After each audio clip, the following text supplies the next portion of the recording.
Greetings. My name is Maurice Himhoff with the Jackson County, Michigan Historical Society. Today, I am at the Ole Carriage shop to go over another From the Collection showcase, which I'm sure you will enjoy. Today, I'm joined by a former Jackson County, Michigan Historical Society trustee, Mr. Lloyd Ganton. Why don't you introduce yourself, Lloyd, and tell us a little bit about yourself? Thank you, Maurice. The Ole Carriage shop has 60 automobiles. 21 of them were built in Jackson, Michigan. We stress Jackson, Michigan as the auto capital of the Midwest for many years.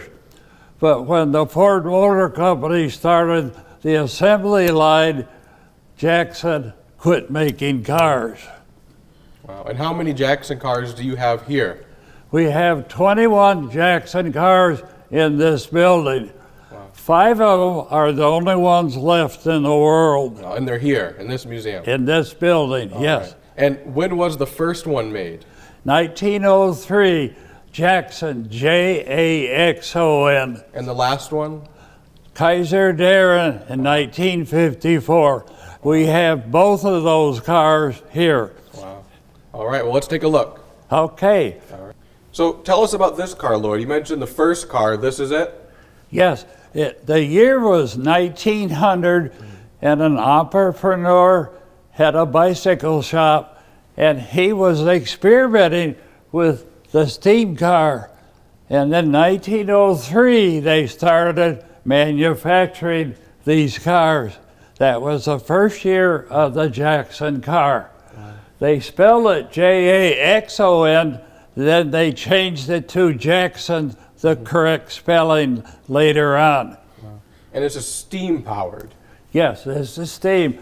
And then they quit making this one and started the gas powered one. All right. Do you know about how fast a steam powered car like this one could go? Well, on one head of steam, you get about 15 miles, 15 miles back. That was it. Wow.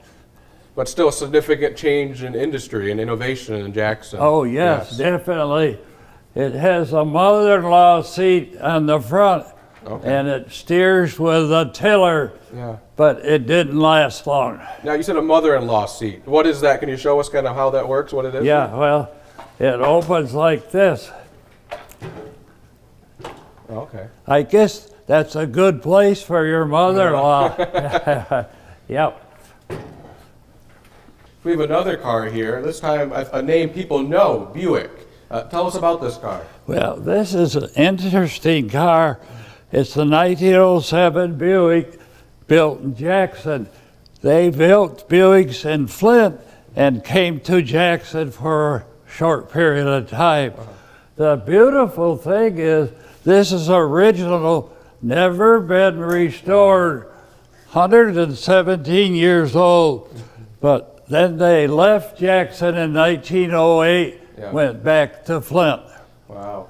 And what about this model? Can you tell us a little bit interesting about this model of Buick? Well, it's called a touring car, the convertible top, and people would drive with a windshield you pull down that way. Yeah, right there. Oh, wow. Yep. It's interesting because this would keep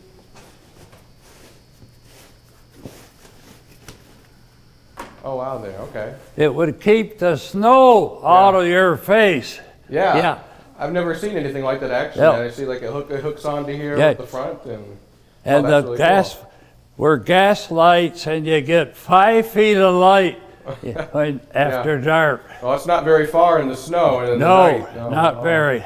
Wow. And then where are some places in Jackson this would have been manufactured? It was manufactured on East Michigan Ave in the actually, it was built in the other side of Jackson, but they only lasted 1 year with this model. Okay. The building burned down. That was where it was built. Yeah. And where was that built? You said on East Michigan Avenue? Yes. Okay. Oh, very cool. So we have another car here. I believe you said this is the last car manufactured in Jackson ever. This car here, right? This is it. All right. Well, tell us a little bit about it. Well, they built it in 1954. It's all fiberglass body. interesting thing, the door slides into the front fender. Wow. It's the only car ever built that way. But the nice thing about it, it has a convertible top that folds into the trunk Yeah. and comes back up to protect you from the weather. But it was the last car, and Jackson never made another car in Jackson. You said the Kaiser Darren. Yes. How you pronounce that? How many of the Kaiser Darrens did they make? Do you know? Over 150. Yeah. Okay. Well, very cool. Anything? How fast does it go? Do you know? Perhaps. The top speed would be about 80 miles an hour. Have you taken it 80 miles an hour? No, No. it's 6-cylinder engine, yeah. so it's not real fast. Okay. But still a very nice car, nice interior we Yes. see here. And This such, car has been restored Okay. to original condition. Where was it manufactured in Jackson? Do you know? On Water Street, downtown Jackson. Okay. So right downtown, basically, just around the corner there. Yes. Okay. So we're in a different part of the museum now, and you have another car, a very nice car here with all of nice woodworking. What is this one here? This is a 1911 cutting. There were built between 1909 and 1912. Wow. They're 4-cylinder with the gas headlights. The cutting sold for $1,500 new. That was a lot of money back then, when you could buy a Ford for $500. Yeah. And I mean, just the price in today's cost, right? That's significantly low to buy a car. Oh, yeah.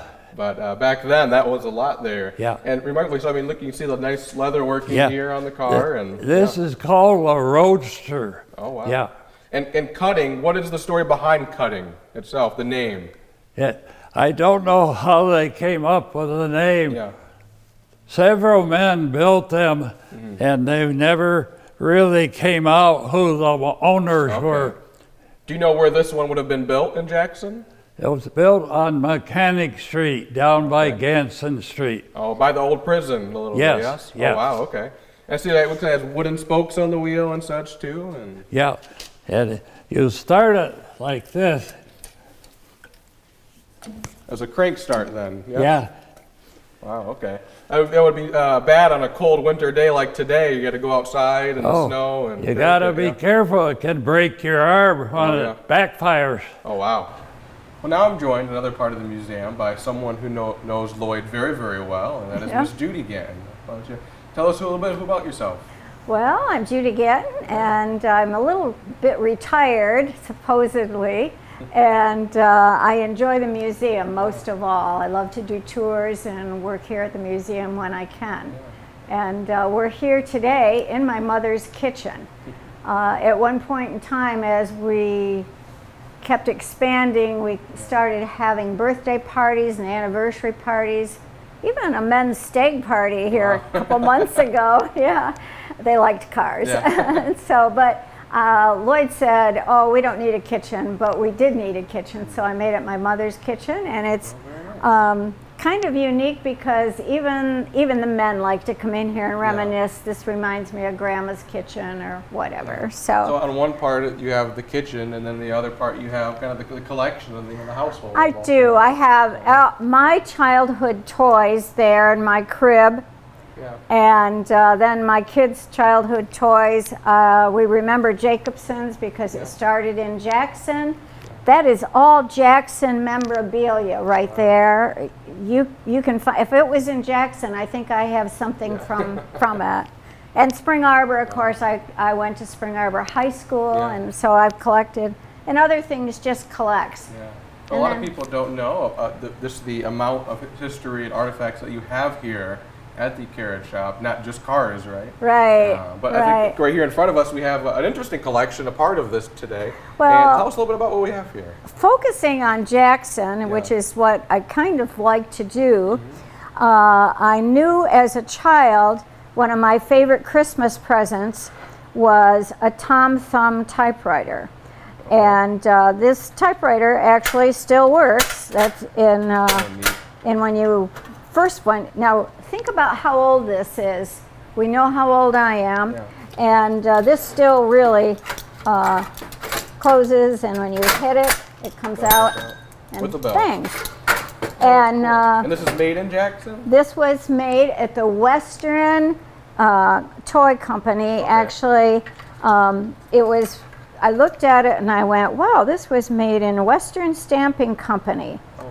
And then I showed Lloyd, and all of a sudden he got interested in collecting them. Oh, that's and cool. so we have a lot of different makes. Yeah. This was started, and I'm going to check at my notes every now and then because there's a lot of dates here. Sure. But I thought that it was very interesting that it was started back in 1939. Okay. And so back then there were not a lot of toys like we have now. There's a toy for everything. And it's hard to pick out a toy for a child. Yeah. But back then they started making these cash registers. It was 4 men in Jackson borrowed $500 or got it wherever they could, Yeah. and started this company. Wow. And they actually started out by making aircraft radios and vacuum parts and that sort of thing. And one day a man by the name of Lathrop Berry came in, and he said, I have this little prototype as an inventor for this little cash register. Well, they decided to try it, and they sold thousands and thousands and thousands. Well, that's a difference in the Literally. things they were making, and it looks like Yes. it sounds like it paid out for It them. really did, because at one point they had 30 full-time people making cash registers. Just cash registers. But then as things evolve, like they always do, the cash registers, they had a company in Concord. They had a branch. And they ended up on, well, you know where Vermeulen's is now. Yep. They had a store there Okay. on Michigan Ave. They had some other stores. They had one other manufacturing place in Concord. And they started making these Uncle Sam banks. And they took 3 coins. And so there were different types of the Uncle Sam. Yeah. Okay, I see. There were different kinds. Yeah. This is later. And even as you watch the cash register develop, it goes to plastic. Right. That was one thing I was looking at, was the really striking difference in the metal. I mean, you don't see that today by any means. In No, cash it's registers for this is children. pretty tinny. But those were very heavy. And if you look, they had an adding machine. And that is really, that's heavy It's like too. an old-fashioned calculator. Yeah. But what very cool. really amazed me is that typewriter, the Tom Thumb typewriter. If you look at that, it really works. It had ribbon. It really, and oh, this is so heavy. I mean, and it has a cover here as you pull this down. How heavy that is. So, that's probably going to fall. We can bring it up. But again, as time changes, you've got the plastic one. And Yeah, there's a remarkable difference between the two just looking at them. yeah, they just changed. Sure. You know, as they had this really high production. And I mean, even the cover here looks like, yeah, even the cover here is a plastic yeah. change as well. Well, also, I think as a child, I had so much fun with the little coins. And there were actually dollar bills that came with them. But as you see, one of the more modern cash registers that changed to plastic, the money changed too. Right, right. Everything changed.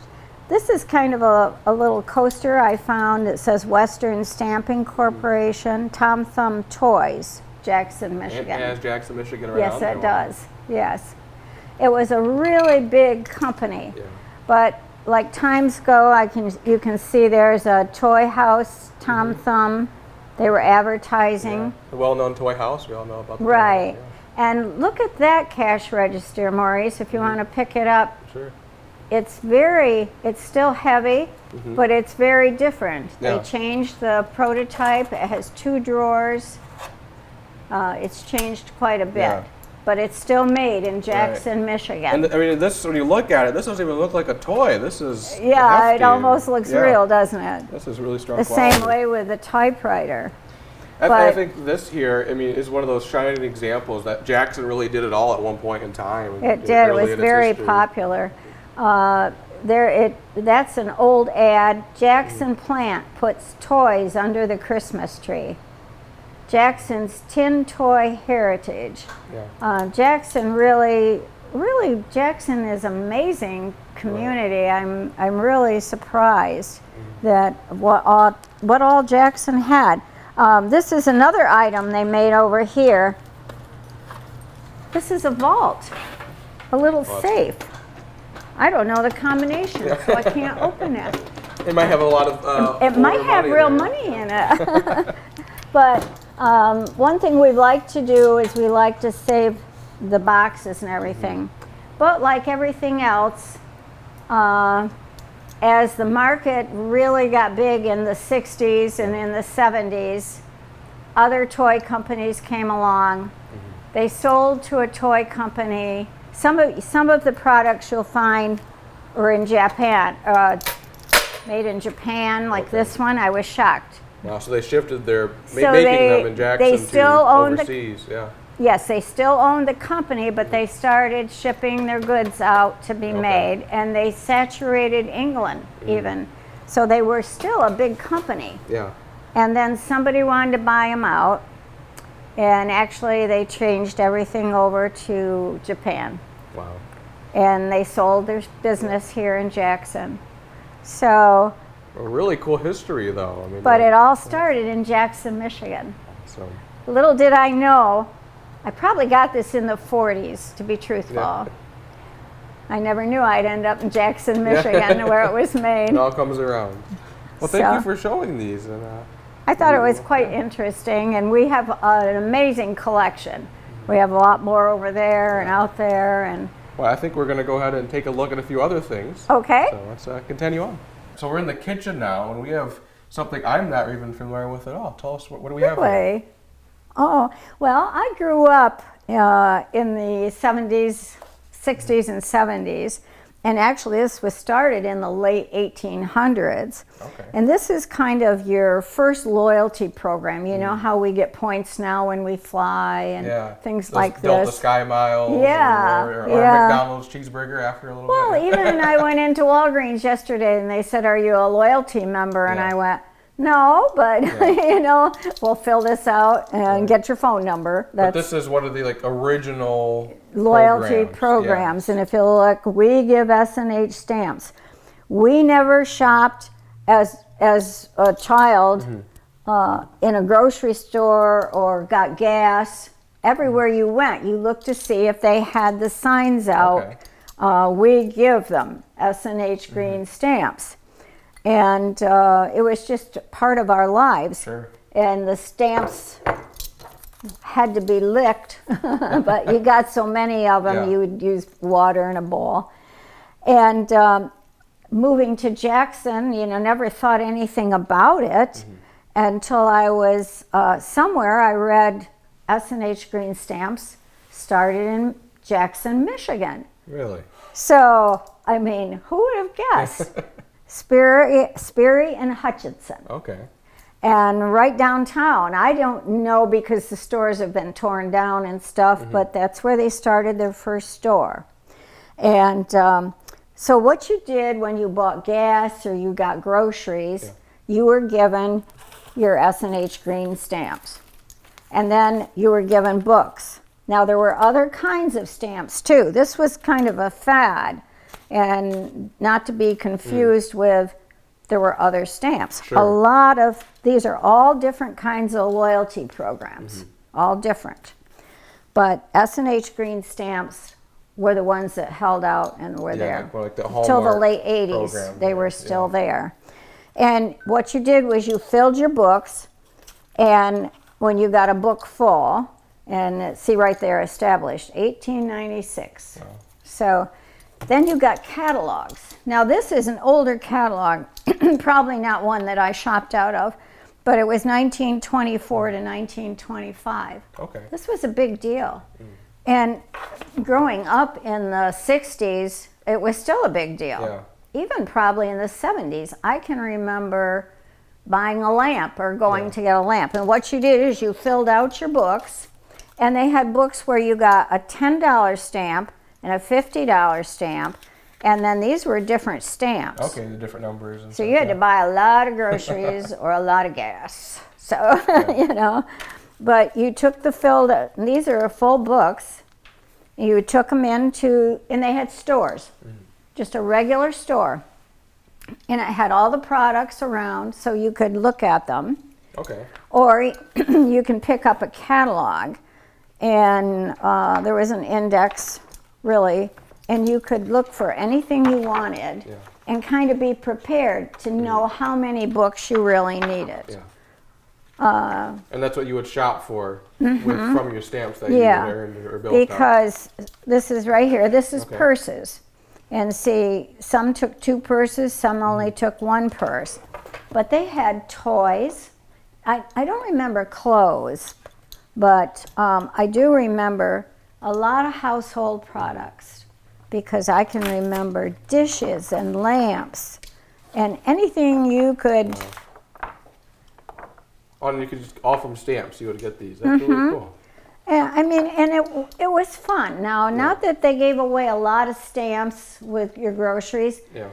Think about it. My folks kind of budgeted $20 a week for groceries. And so you're not getting an awful lot for your money, but more than you get now. Sure. But you see, you could buy toys, dolls, and things like that. Train set there, I see. So it was quite the program. So, And do you know what this is here? I'm not sure what this is. well, when you went into the store and you took your books in, a lot of times they would tally up your books, and I don't know how they did it, but they always had that machine. And a lot of times, and I've tried to open this up, but I can't figure it out, they would feed your stamps in. Okay. And I just remember them feeding the stamps in. And cool machine. but that was much later Yeah. because that saves sticking the stamps. Sure. But then they'd say, oh, you don't have a full book, or you only have this or that. But in my house, I have in the family room a big S&H Green double-sided.